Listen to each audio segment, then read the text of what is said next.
PSCS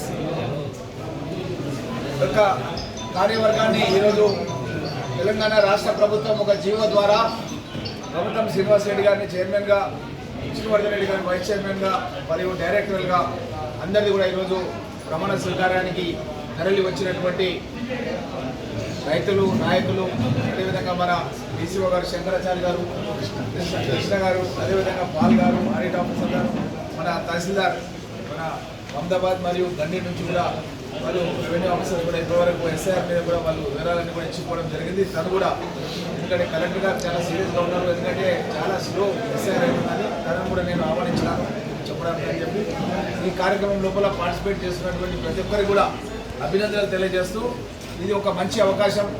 మన కాన్స్టిట్యున్సీలోనే ఇప్పుడే మన కృష్ణ గారు చెప్పడం జరిగింది, మన గండేడ్ మండలం ఏదైతే సొసైటీ ఉందో మన జిల్లాలో కూడా చాలా పెద్ద సొసైటీ, చాలా పెద్ద ఎత్తున డెవలప్ చేయడానికి అవకాశం ఉంది. కొన్ని అనివార్య కారణాల వల్ల అంతటా కూడా మనకు అన్ని మండలాల్లో కూడా ఆఫీసులు ఉన్నాయి, గోదాములు ఉన్నాయి, చాలా పెద్ద ఎత్తున మన కాన్స్టిట్యున్సీలో అంతటా కూడా ఉన్నాయి. కానీ కొన్ని అనివార్య కారణాల వల్ల కేవలం మన గండేడ్ మండలంలోనే మనం కట్టుకోలేకపోయినాం. వెంటనే మనము ఇక్కడ ఒక మంచి కార్యాలయాన్ని, సొంత కార్యాలయాన్ని కూడా నిర్మించుకుందాం. అదేవిధంగా గోడౌన్స్ కూడా నిర్మిస్తాం.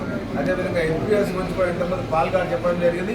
దానికి 15 లక్షల రూపాయలు మూలధనం మనమంతా కూడా సభ్యులం కూడబెడతాం. మీకు ఏదైనా ఇబ్బంది ఉంటే దానికి తప్పకుండా నేను తోడ్పాటు చేస్తానన్న విషయాన్ని కూడా మీకు అందరికీ కూడా తెలియజేస్తూ